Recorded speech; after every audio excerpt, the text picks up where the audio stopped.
Kind of looks like a repeat of yesterday morning. Only yesterday morning we had a lot more blue sky and some sun. And a heavier dew yesterday, I think, because that's pretty spotty on that roof. Although the bin's wet, but it looks like it's not quite as wet. If you're really, really quiet and don't tell nobody, I'll show you something. Had to fix a transmission line on that last night. That was fun. Didn't get out and bale any hay last night. I wanted to get out there like 4:30, 5 o'clock. I figured it'd be good to go. I then had to run to town, and Brooke begged me to help her work on her pickup. By the time we were done, well, you know. But I come out here this morning, and 713E, who was the very first cow to calve last year, is the second to the last to calve this year, with a nice Bam Bam son. And I'll be honest, this is take two because I fudged up, and it went too long. He kind of had a little bebop going. He's already eaten, got milk nose, and she's drained. He's a big boy, good-looking calf. Well, let's find out. We talk about it, and what do? You get up. Yes, good morning again now that you're up. She's not a small cow, just to give you an idea. I mean, she's not a giant cow, but she's not a small cow. She's, for us, pretty much average, maybe a little above average size, but a good-looking calf. And his daddy, I gotta set my coffee cup down. His daddy just walked in the barn over there. He's hiding right behind the... There he is. There's his nose. Good morning, Bam Bam. Oh, he's got him a girlfriend there. We better leave them some privacy then. Anyway. Only one to go. I don't think she's going to make it in June. Because what, this is the 29th? Yeah. Say hi, Ty. Hi, Ty. She's having fun. Well, look, there's less turtles on the ground. And our chute package came a couple days ago. I just got to it. Show you a couple things. We got new bolts to hold the blades on. And the nuts, that's what's showing there. And there's 2 boxes of blades, right hand and left hand. And some rake teeth for the V-rig. What I wanted to show you. Focus. See the flat on that nut? It's not overly deep for where it goes. And New Holland didn't make the recess for it any deeper than that. On the John Deere machines, the bolt actually came in from the bottom, and the bolt head, that was the head. It was flat, and from that flat up was threads, and the nuts went on top, just a regular flange nut. The John Deere is about where my thumbnail is there, about twice what these are. So when you get it lined up, you actually feel it go up. These damn things, you got to be really careful with them, because you feel it go up, but it didn't go clear up into where it needed to be. They're a pain in the ass. Because part of the round actually goes up too, like to about my thumbnail. So you think it's up because you can't see it. Then you tighten it and you find out that instead of being lined up perfectly, like, if that's lined up perfectly and it goes straight up, you find out it was about right here. And you tighten it up, and you catch these corners, and it'll crush these corners down. And when you're done, you realize the blade's really loose, and you got to get it out. Well, you end up backing the bolt out, and then smacking the bolt, because this is actually stuck into the bottom of the turtle. And then you get the grinder out, and you grind them back so they'll go in again, and we've had a lot of issue with that. Why didn't make it easy? They did not think about that. takes all kinds anyway. Engineered. So I wanted to show you that. The nuts all came in one bag. The bolts were in 2 bags, but I just counted everything to make sure.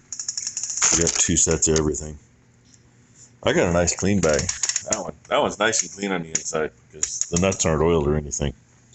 This bag's a little dirty because the bolts are oiled. But that's about the best place we've found to get the stuff. Just a hell of a lot more money now than it would have been last fall for the exact same stuff I was going to order. I'm kind of disappointed in them this time, though. Usually they throw a free shop rag in.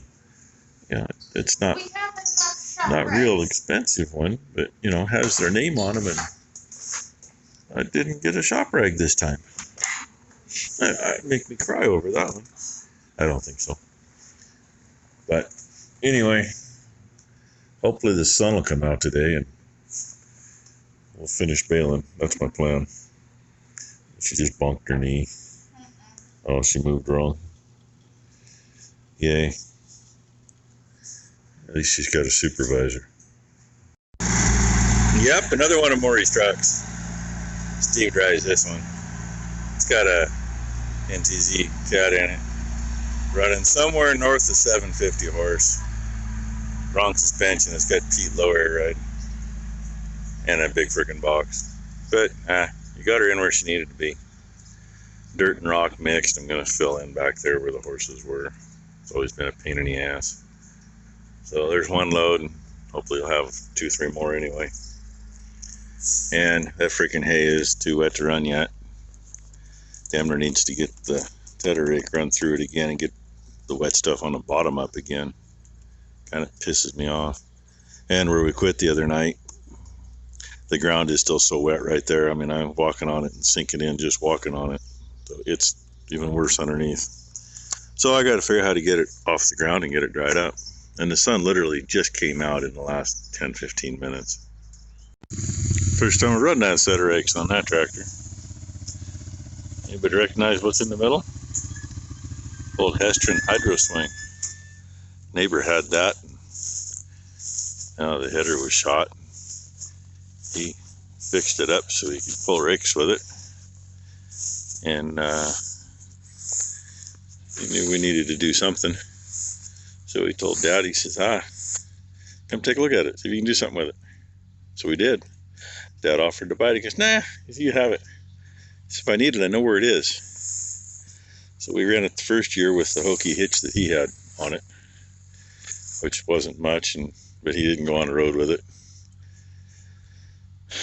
So the next year we actually made a decent hitch, and it took 18 inches out of both ends. Because when you would turn it with this out here another 18 inches, it would hit. Now you just got to watch it. It doesn't hit here, but you can turn pretty damn sharp with it. And it works good. And that's the only thing I got sitting there with hydraulics on it to run it. And I thought about it later. I could have put it on the white case for a little bit, but I still got to get a baler on it. So I put this on. That wet spot where she quit mowing that day, that ground is still black because it's wet. I got 7 windrows moved out here so they're off the wet. And she already tedder raked the other field. Now she's hitting the rest of this. I just raked the corners up, except for this one because tractor's in the way, but I got it out of the corner here. And that corner over there, there's some very big wet slugs in it. So I'm hoping that it'll dry now. And we may or may not get bale today. And Becky came up to get me because, let's see, we had Steve brought 2 loads of rock that was going to go to a dirt dump. The buzzard followed me. Yeah, buzzards are following her. There's one flying up here. There's 5 of them out here.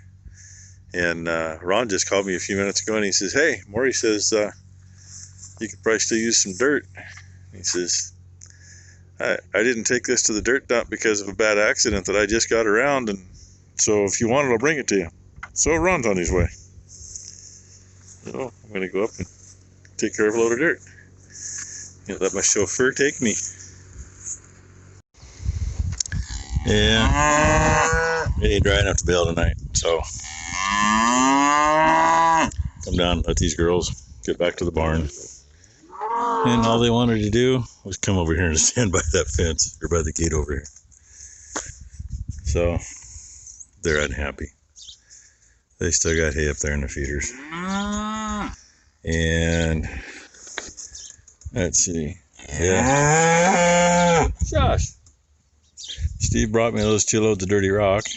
Then Ron called and says, hey, I got a load of clean dirt. So I had to scoop part of that rock up and put some dirt in where the horses used to be up there. Build that back up and smooth it out. And I might get another load of dirt tomorrow. I don't know. We'll find out tomorrow. Sorry, didn't get Ron on camera. It happens. So,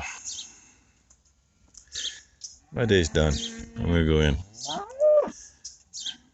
Go in and have another Powerade and go from there. Oh, and Brooke fired her pickup up. She didn't say it was leaking, so we'll assume we got her leak stopped. It was such a small seep anyway that I doubt that she'll notice it for a while. But God, they just don't want to leave me alone. Now they're fighting to get next to me. Aren't you? Yeah. Oh well. Thank y'all for watching, everybody. Hopefully tomorrow the sun will come out more like 10 o'clock or maybe before, rather than waiting until 1 o'clock or 2 o'clock. And then we can get something done. What do you think, kid? Huh? What do you think? You come walking right up here. Boom. Oh, zoom in, then you get closer. All right. Hope you all have a good Thursday.